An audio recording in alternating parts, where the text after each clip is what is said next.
there's sort of like a natural human reaction after you hit that icy cold water. The waves are flashing over your face. Maybe you felt something brush by your leg as you dropped into the water. There's a tendency to come up for air and look around and be like, holy shit, are you okay? I'm okay. Is everything all right? Okay. But you don't have the time for that. And it's the same thing in private equity.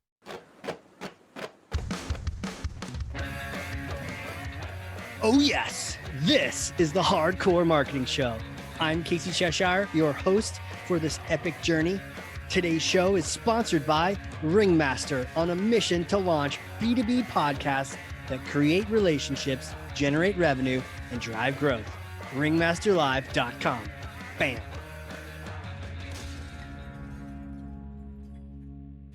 All right, here we go. I am excited for today. Man, I feel like the train is just starting to accelerate and leave the station. We're pulling on that horn, the whistle's happening. Things are going down here. I can't wait to introduce my guest today. He's a badass, just put it that way. Serial entrepreneur. He is a PE thought leader. He is a leader in the industry, a thought leader, and a community leader. We're going to talk a lot about community and all sorts of things today. A speaker, author, and a strategist. 25 plus years of M&A experience. He's frequently a speaker at events like the Sage Ventures Workshop, the Operating Partners Roundtable, you name it, he's been there. Former Army Intel officer for 8 plus years in the U.S. Army and the Reserves. Absolutely fascinating guy. Published author, founder of Acclaro Growth Partners, founder of the Operators.pe. Kit Lisle, welcome to the show, sir. Thank you. Good to be here. Man, you are a busy guy. I had to, that intro, I felt it was like full, but I already cut it down by like 30%. There's just so many, you're a busy guy. So I'm excited to have you here and learn from you today. A little bit of ADD going on. Amen. You're in the right spot for that. All right. So let me pass you this thing. It's heavy. It's not too heavy for the Army. Okay, here we go. Go ahead, grab that. You got it? Okay. Take Thor's hammer and smash for me some kind of marketing, sales, operational myth, bogus strategy, misconception. Set the record straight once and for all. Yeah, thanks. Well, I just heard last week someone give advice. I was asking for advice. I'm writing an article, and one of the pieces of advice was in the first 90, 100 days, when you've been hired into a new organization, you have to focus. And you hear a lot about focus like a laser beam. Don't try to do too many things. And as an entrepreneur, I look back on a lot of the most profound experiences I've had, and it strikes me that the opposite is true. If you focus, think about a new restaurant opening down the street. If they focus on hamburgers and French fries, and they happen to be right across from another burger joint, maybe they're not going to do that well. Maybe they should experiment with some salads and some other options as well. So maybe that's overly simplistic, but I don't like focus. I like experimenting. I like constantly experimenting. And by that, I mean asking for feedback from customers. What are their unmet needs? What are their purchase decision criteria? What do they value most? What would they most be interested in? What would cause them to switch away from you? You can gather insights from competitors as well to understand where they see opportunity. What opportunities they're taking advantage of, what business models they're exploring and doing differently. And then the market as a whole, are there segments of the market? Are there opportunities, trends, dynamics, drivers? There's always so much going on. And so I think, it's appropriate to focus, but only after things have, you've reached a sort of a stasis in terms of growth. And, you can see the trajectory, you're doing just fine. Everything's firing on all cylinders. Okay, great. Then get rid of the stuff that's not working and focus on the stuff that is creating growth. But you can only do that after you experiment. I think we use the analogy of, a lot of lines in the water, trying to see what bait is working, what fish are biting. You have to do that. You can't just go out to go fishing and drop a line, and if that doesn't work, go home, right? Right. Go home hungry at that point. Yep, exactly. Yeah. Okay. So what is this trend, and why do you think so many people are, maybe they're a little too focused on focus? They're too quick to get locked in. Where does that come from? Well, I think it is good advice, because as an entrepreneur, I think there is a tendency to experiment and, maybe take your eye off the prize. So, focus. I think there's reasons to focus, there's times to focus, but when you're just starting out, I think the bias has to be towards understanding where the opportunities are greatest. And we always hear about A/B testing in marketing. So you're running an experiment, and if A doesn't do as well as B, get rid of A and then focus on B. But you have to start with, having at least a couple lines in the water. Did that make sense? Yeah, it does, and I love that. I mean, your experience, looking across multiple companies, the PE world, the company founding world, and the operations world. You're constantly seeing this at a macro level of where do you put your lines in, right? And not all of them are going to bite, and so I love the idea that we're able to take a lesson from that and rethink how we make these bets. Like, so how do you approach this? Like, is there a first step, or like is there a mindset that you have to have so that you can plant it but then move on when you need to? Yeah, it's a great question, and that I think that's this is going to sound a little obnoxious. I'm a humble person, but this is going to sound a little braggadocious. One of my strengths is that I ask questions. I'm always asking for input, feedback, advice, redirection. Hey, if you don't see things the way I do, tell me. Let me know. Don't just smile and nod. Let me know if what I'm saying doesn't make any sense. And as a result, I get a lot of input. And so, when you ask questions, for example, of customers, what could we do differently? How can we help you become more efficient? Rather than just selling a widget, it makes sense to understand where the customer's using that widget, how they're using it, and how you could help them be more efficient in their operations. I may have given this example once before, but it's relevant today, and that is, let's say you're creating some shiny, glossy, red, beautiful widgets, and you think you're doing a great job creating something that is eye appealing and aesthetically appealing and so forth. And the customer takes those really shiny, nice, beautiful red widgets, and it scratches them off, and sort of what's the right word?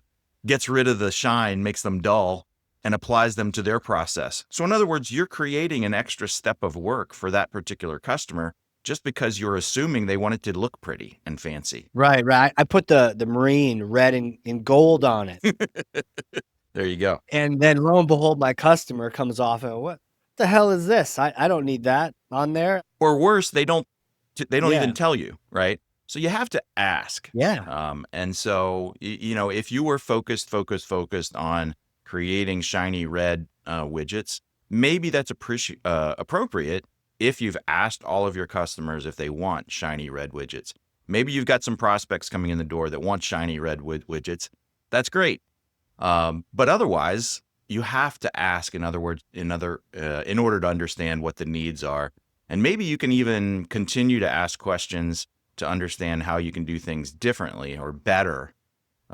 Maybe in a different way that doesn't really add any extra steps or extra labor, extra costs on your end, that actually makes your customers happier. So, It's a great point, and as I was thinking about that, especially, throwing in some fun marine jokes around there. How often do we see it where the feature or the thing that we're doing that is extra, the customer doesn't even need. Now, to your point, they're scratching it off, but I like it, right? The only reason it's red and gold is because I wanted it to be, but it's making it a pain in the ass for everyone.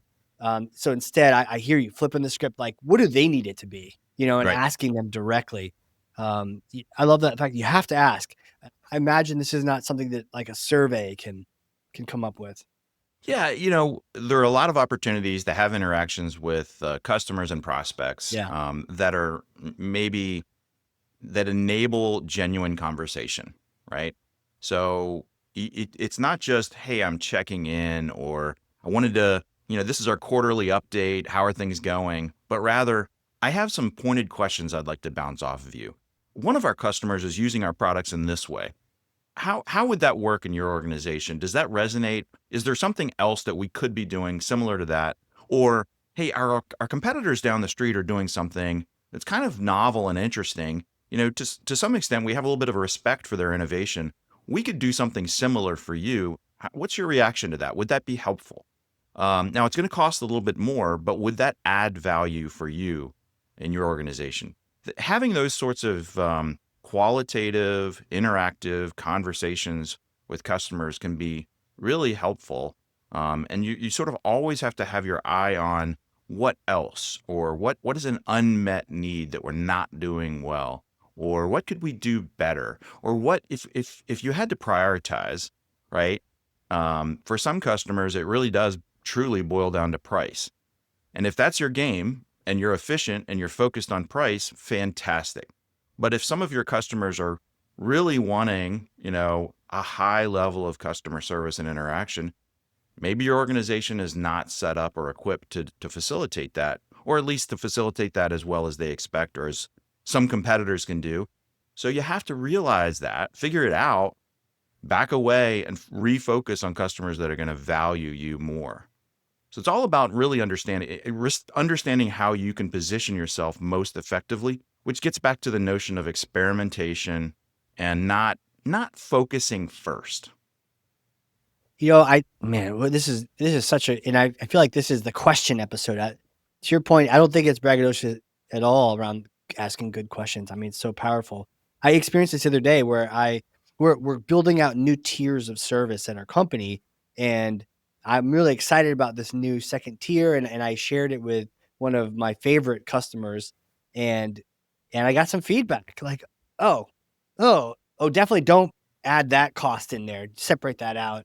And, I'm not really that stoked about that aspect of it, or that, I was probably just going to beat you up on price. He just gave me all this. I'm like, oh my gosh, this is great. And I'm so glad I heard that feedback before printing up the glossies for the tier and cementing the tier in stone. Like, I need to have that feedback, and I can't just, innovate in isolation. Yeah, and that brings up another good point. I get back to my friend who just offered the suggestion that in your first 100 days, you have to, it's really important to focus. And I disagree.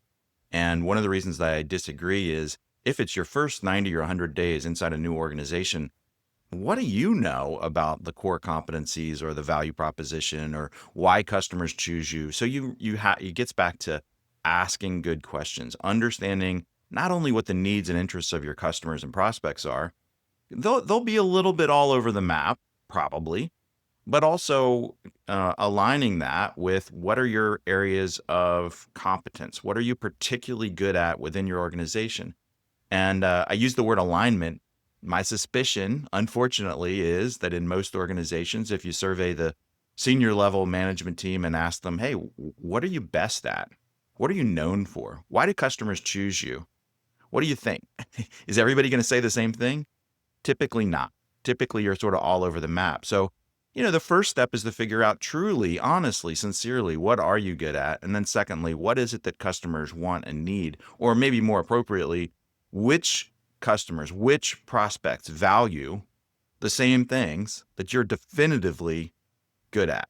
And by definitively, I mean better than other options. So, if I put a nice bow on what I'm trying to say here, it's that you can't come into a new organization and focus. You can't entrepreneurially create a new organization and focus. You really have to probe and ask internally and externally. uh, the kind of vibe you just threw down in a response to your friend saying the first 100 days, what do you know? Like, what do you know? You just got there. Like, you need to be asking questions. You need to be studying this organization. This is not the time to redesign the website, right? This is not the time to focus in on one channel that you are sure is going to be hit. You don't know anything. Like, this is your time to investigate, and you probably won't get this time again. So you might as well use it wisely. Yeah, I feel compelled to jump in there because you use the acronym PE a couple times, but we didn't explain to the listeners what PE stands for. So private equity, and the reason it's on my mind is that as we talk about introductions, first 100 days, it brings to mind something that I'm working on within uh, private equity portfolio companies that are founder led or first time private equity backed organizations. The orientation process into private equity is probably not quite as simple as what I'm about to describe, but it's pretty simple. It's, hey, welcome. We're all one team. We're part of a family. We have a portfolio of other companies. Here's your benefits package. We trust you. Good luck. Create value. And no, obviously it's more than that, but I was gonna say, that sounds great. I normally hear horror stories about PE, so that sounds totally better than well, but if we think about what it could be or what it should be, right? Mhm. Let's level set on in what would it take to create alignment between a group of managers who are running a company that previously was family owned, often by a particular founder, and the board, right? So usually when that acquisition happens and the champagne is popped and the glasses have been drunk and consumed, there are two different reactions. The private equity team is like, all right, day one, let's go. And the management team is like,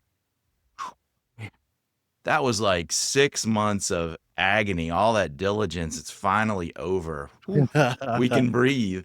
And they Yeah. just couldn't be more different. And their perspectives continue to diverge from there. For a private equity owner, everything is about, well, we'll start at the end. Like one of the things I learned in the Army is backwards planning. So we'll start at the end in Yeah. mind. Okay. You've captured the hill. It's all about exit, and a successful exit is quick. So how do we make a fast exit? How do we sell the business in 3 years or less? That depends on creating value rapidly. How do we create value? Value is created by doing things differently than the management team previously did. And if we look at a founder-led business, typically, and I'm obviously extrapolating, exaggerating. It's not, no, not every business is this way, but typically, if there's a founder-led business, everybody does things kind of the way the founder wants them to. If there's a problem, they ask the founder for advice. If there's a question, they ask the founder. If there's any kind of internal decision or debate, they listen to what the founder says before anybody weighs in. There's no divergence of opinion, which is really the opposite of the way things need to be. The best practice in a private equity backed business, in order to gain alignment internally, you have to accept that things have to change. Why is change bad? Change is good, because what we're accepting is the new norm is we're always looking to improve, continuous improvement, right? So typically the process of getting a management team that has never worked in a private equity backed business to understand that change or improvement or best practices or value creation, that's the new rules.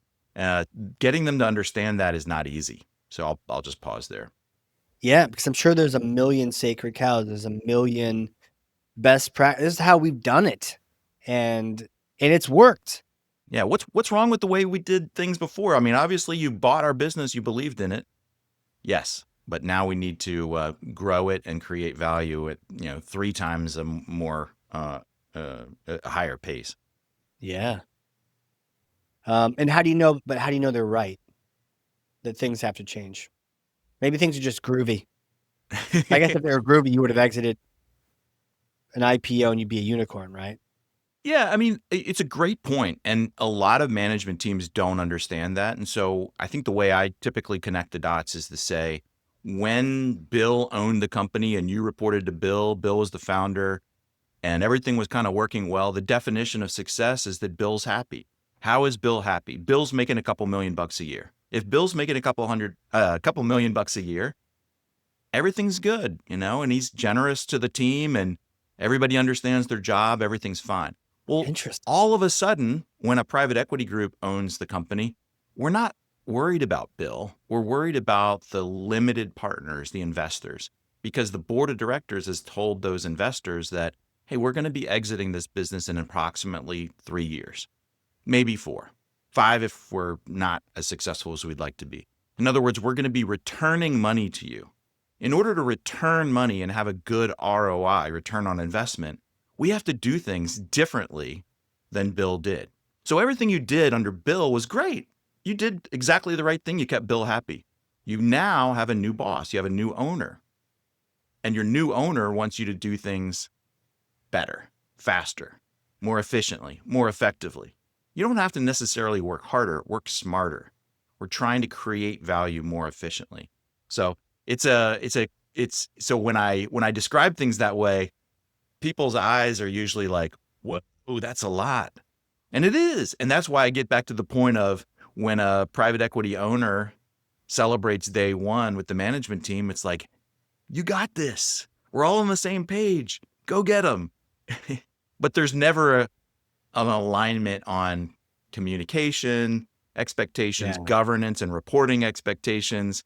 Here's what the performance metrics need to be. It's very interesting to me, intellectually interesting. I ask a lot of questions. It is, and I almost like we make fun of the DMV or government jobs for being too cushy and not a lot of upward movement and no real punishment, for not doing a good job. You can kind of settle. So different jobs can unfortunately create a culture of settling. But I can see normally you wouldn't expect that with founder-led growth mode. But you're right. Like if the founder's now fascinated with another topic, or to your point, he's making money now and he's out there speaking. Maybe he's not pushing as hard and he's happy. And this is how we've always done it. And wow, to have a return and you need to do it in 3 years, you got to go. Like we don't actually have, you thought you're moving fast under the founder. We're going to move even faster now. Yeah. You mind if I use a Navy analogy? Welcome. Navy is welcome. They're your brothers. All right. Yep. So imagine we're a SEAL team. We're in a helicopter. We're off the coast, and we get to our drop point, and we jump out of the helicopter, Hell yeah. or we're pushed out of the helicopter, or we rappel out of the helicopter, or whatever. Fast rope, right? We're just fast roping. Yeah, Yep. exactly. Yeah. Totally. There's a tendency. There's sort of like a natural human reaction after you hit that icy cold water. The waves are flashing over your face. Maybe you felt something brush by your leg as you dropped into the water. There's a tendency to come up for air and look around and be like, "Holy shit, are you okay? I'm okay. Is everything all right? Okay." But you don't have the time for that. And it's the same thing in private equity. You know, private equity backed executives, I describe them as the professional athletes of the business world. I could say they're the elite, I'll use the term Delta Force or whatever, special There it operations is. force, SEAL team. Yeah. So they don't have that luxury. It's like they get dropped into the deep end of the pool. They're in the fast lane. They got to start swimming fast on day one. And, guess what? It's also incumbent upon them to observe and look around. So you're sort of swimming like a lifeguard, fast. Everything okay? I'm looking around, checking in on people, asking questions. It's a tough job. Hell yeah, it's a tough job. That water is cold as hell. Question: Can the operator, can the executive now operate as if they were owned by PE, or is it just you have to wait for that inflection point because the founder initially the founder, it might even overpower them and they don't even want that. So, or can you draw some lessons from it? Yeah, it's a great question, and I think I understand your question. I'm gonna Yeah, check with you first. So, please. if you're asking in a traditional private company that's owned by an individual or a family, it's not owned by private equity. Can the management team think like owners? Is that the question? Yeah. Think like owners and think like they're owned by PE, and it's like, let's freaking go. And they should. The difficulty here is that culturally, what is culture? I know it's a squishy, soft word. Let's just get that out of the way. It's important though. Culture is the accumulation of attitudes and behaviors that are allowed to occur. The accumulation of attitudes and behaviors that are allowed to occur. So if the owner allows there to be internal debate, if the owner allows there to be not only north-south communication, meaning from the top down, but south-north communication, here's what's not working. If the owner encourages the ability for failure is an expectation rather than a disappointment. So, we'll use the military expression after action reviews. The first time I ever experienced a situation where the first thing we did is we sit down and we talk about what went wrong, right? What are our lessons learned? Mm-hmm. In business, it's surprisingly rare. So I guess my answer to your question is it should be the norm that a management team thinks like owners. They take responsibility, they make difficult decisions, they push back, they challenge, they say, hey, there's another way of thinking about this. There's a new best practice, there's a better way of doing things. But in reality, in a lot of small private businesses, founder led businesses, the culture, what's allowed to occur, doesn't allow for that to take place. And it should. Makes total sense. Yeah, I think that's why my question sounded so confusing because on one hand I'm asking hopeful, but then immediately I have that thought saying, yeah, are people going to be cool with that? Maybe not. And it's hard to be the one department or the one exec in the room that is swimming in ice water when everyone else is chilling in the hot tub, Right. you know. Like it. Yeah. Well, a couple things I want to pivot a little bit. You've mentioned the unmet needs, of your customer. Love to hear your favorite questions to find out those needs and the way you go about discovering those. Yeah. Thanks. So I'm the founder of a strategy consulting firm called Acclaro Growth Partners. The management team that runs that business, when they're conducting engagements for clients, typically it involves three different disciplines. We're gathering insights from customers, competitors, and the market, sometimes suppliers. And when we're having conversations with customers, we're not going to say, hey, Joe, nice to meet you.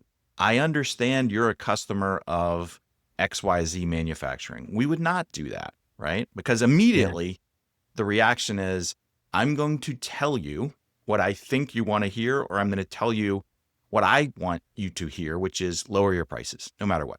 So we don't do that. We do it in a Right. in an open, honest, collaborative manner in which we do not disclose everything, right? So I'm Right. going to tell Right. the truth, but I'm not going to tell the whole truth. And so what I mean by that is we might say, hey, we're doing a study of your industry. We're looking for best practices in the way you utilize suppliers like X, Y, and Z.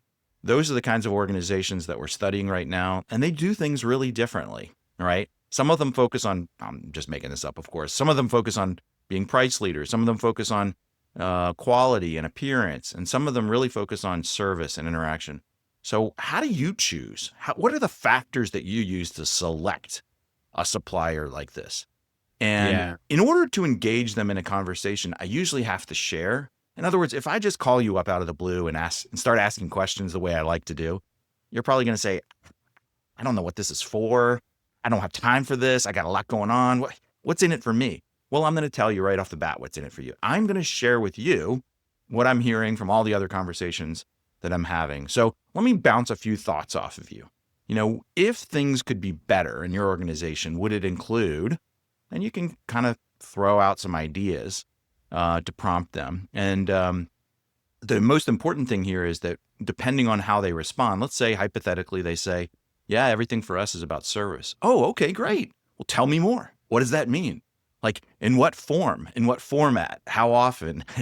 Start asking the who, what, when, where, why, and how.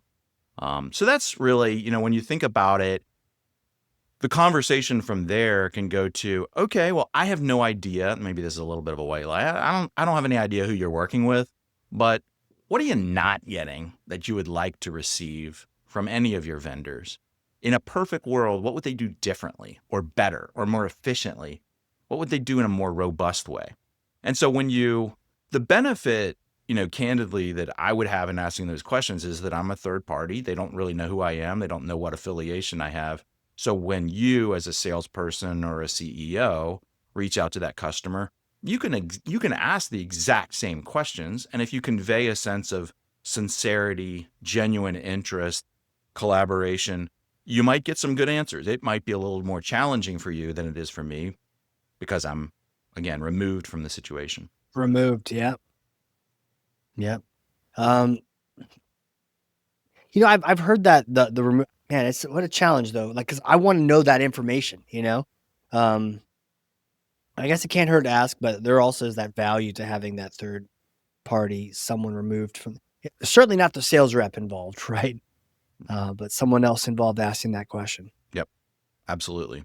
One of the things I was thinking about with your question about, not giving them a setup, not telling them who they are so that they don't bias it in your direction. But if things would be better, what would it include? And you start listing out maybe some of the services you're thinking of offering, but then you just get them thinking, right? You just get them talking all this, that, this, that. What did I not mention? What is not in my list, right? Yeah, I love that. Write that down. What did I not mention? Or if something resonates, tell me more. Tell me why. Tell me how you'd use that. Where does that tie in? And then, I've obviously, and maybe that's not so obvious, but if you do 100 of these conversations and, 72 of them say the same exact thing that's new and novel and different, well, wow, that's an opportunity, right? Yeah, That's cool. they're all saying it. I'm definitely adding that service Right. yesterday. Well, hey, my next question really is like, who are you? Who are you? How do you know all these things? Can you take me back in time to like little kid days? Did you know you're gonna be, crushing it in the army and then really being a leader of leaders in the PE world and coaching us on this pod? What was it like? I'm gonna take you back to like 8th grade, maybe 7th grade. Take me back, man. Yeah. I can remember sitting in, and maybe everybody had this experience, but you sit in the guidance counselor's office and you've taken some sort of test and they say, okay, well, here's what you're inclined to do, like professionally. This is where you should aim or focus. And I think really what they're trying to say is maybe math and science is not your thing, little kid, right? Maybe you should go in a different direction. Well, in my case, she got pretty specific and she said something that really pissed me off. She said, "You should be a farmer." Well, you know, A farmer? yeah, I lived in a, relatively rural area growing up. And to me, farmers were people that just like, I don't know, it's an admirable profession, but I saw myself doing something more professional, right? It's so random. Wait, where did you grow up? Stanton, Virginia, so west of Okay. Charlottesville. Were there a lot of farmers around, or was this out of left field? I mean, I was in a small town, Okay. so I didn't interact with the farming community, but they're all around, Right. the Shenandoah Valley. So to me, that feedback or that input was such a slap in the face that I was like, screw you, lady. I'm going to Yeah. prove you wrong, right? Yep. And so I really wanted to go out and sort of stake my claim in the world. And so I studied abroad, and I was involved in the Berlin. I was involved. That's ridiculous. As a student, I was there as the wall was coming down. That was pretty cool. And I Yeah. studied in the Czech Republic and right after the Velvet Revolution. So I had some pretty cool experiences. Got in the military. It was focused on military intelligence because, again, it's like you get to know, you get to ask questions, you get to Ask see the big questions. picture, you can kind of understand the battlefield at a high level. It's like, this is feeding me. This is good stuff. And then eventually I realized there's this world of consulting. And, it fed me to be like doing things like training, coaching, advising, facilitating, moderating, all that kind of stuff just really meant a lot to me. It felt good. So as I look back on that experience in 7th grade, I think, thank goodness, that she said that because it caused me to be like, "Urgh." But the funny thing is, and this is hysterical, I didn't even realize this until, I was probably 50, is that she was right. That's Hmm. the thing, you know? If she'd maybe presented it in a different way, or if I'd been able to see things differently, maybe I would have been a farmer. Right. So to me now, the idea of like opening up the soil and planting something and nurturing it and I don't know, I'm going to use the word coaching it along and helping it grow. That's exactly what I do today. So kind of comes full circle. I kind of like the idea of farming, but I had to go out and sort of prove myself before I could just be a farmer, which sounds ridiculous. Well, yeah, there's something to growing things. It does seem like magic if you really think about it. I have a cherry tree I planted right before the winter, and I was like, I hope this thing stays alive. And I did it right. But yeah, when you see those leaves on that thing in the springtime, you're like, let's freaking go. Um, but yeah, I definitely see the pathway of asking questions. Did you ever annoy people by asking them too many questions, or were you able to figure that part out? Because I definitely see that you ask really good questions, but I imagine you had to ask really bad questions to sort of hone that craft. Yeah, yeah, absolutely. And I always describe the work that is done as a consultant or a research-based consultant as, you want to present yourself as being the most intellectually curious person that they've ever met, bordering on annoying, like the most annoying person because they just keep asking questions. And so, to some extent, it's the job. It's the job of the consultant. It's the job of the researcher to just keep asking questions. Why? I don't know if you've heard of the book, The Five Whys, but it's Yeah. sort of like being a 5-year-old kid. Like, why? And so, if you can continue asking why or who, what, when, where, how, it's a really good practice to gather more insight. But yeah, you're right. I'm sure in my life, people have been like, "Gosh, this guy's so annoying. Why does he keep asking questions?" Yeah. But man, from asking those questions, that's kind of funny. I see that totally working into Intel, right? You need someone asking the questions to make sure we have the details for what we're about to do, in advance, not necessarily in the moment. So that's fascinating. And then, man, that orientation into the PE world. I'm sure your execs are asking a ton of questions as they bridge into that, and everyone's asking questions of each other. They're getting to know each other. So, man, you're like the question king. I'm gonna add that to your next introduction. I'm gonna say you're the question king. That's good. That's good. Humility is helpful too, because Yeah, people who are full of excess hubris and pride and confidence and arrogance, they don't ask questions because they assume yeah. they already have all the answers. And that's kind of dangerous. You know what? It's interesting. I feel that I find podcasts are a great way to ask questions, and sometimes I bump into people who say like, "Well, I'm not really a talker. Would I be a good podcast host?" And it's like, yeah, you would, because most of the time you're just asking really good questions and then you're shutting up. Like, just stop to ask a good question and then hear what they have to say. Absolutely. Yeah, yeah, totally. Well, I've got a bit of a hypothetical question for you next. Okay, this is exciting. You ready for this? I think so. You're gonna need all of your army strong for this. Your army of one. All right. So here's the deal. I may or may not have a time machine up here in New Hampshire, right? So you come visit next event in Boston, meet some partners or whatnot. Drive up north. We'll hang out, get some lobster, some beer. I do have a time machine. It's in the backyard, covered in a tarp. So we go and we use that time machine. It's a particular kind of time machine, though, because you get to go back in time and meet yourself, and you get to meet yourself like right after that government degree. You just graduated, bright-eyed and bushy-tailed. You got that fresh degree. You get to go meet that version of you 4 days later. What do you say to yourself?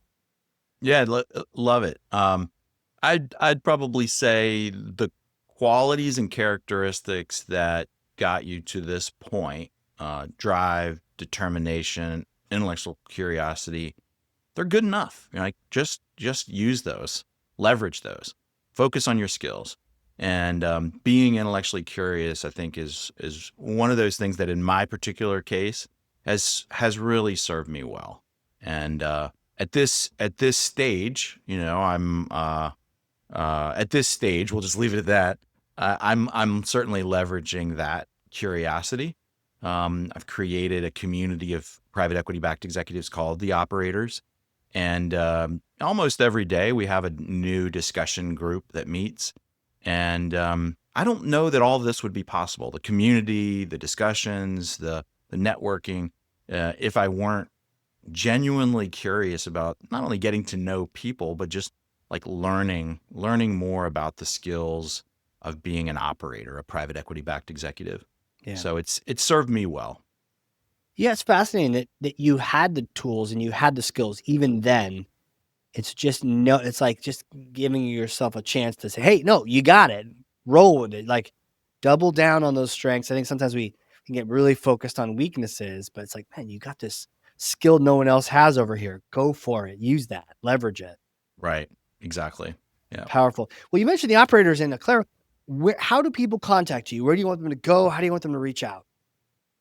Email's best, Kit at the Operators.pe, as in private equity.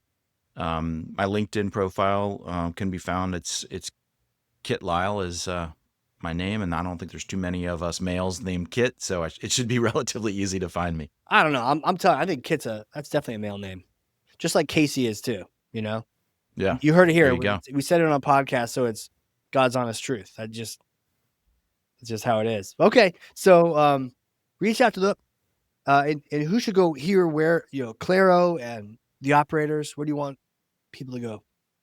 Yeah, I mean, for people that were intrigued by my comments about asking customers questions or gathering more insights, gathering data, research, analyzing those insights and turning them into actionable strategies, that's relevant for a company that's private equity backed, but it's also relevant for, frankly, any company of almost any size. You got to be a certain size to be able to afford it. But if that sort of work is interesting, go to acclaropartners.com. That's ACCLARO partners.com. The management team there can help you. But if you are considering being a private equity backed executive, you are one now, you were one previously, then we could talk about the operators, which is a great community, collaboration, networking, sharing of best practices, discussion groups. You know what?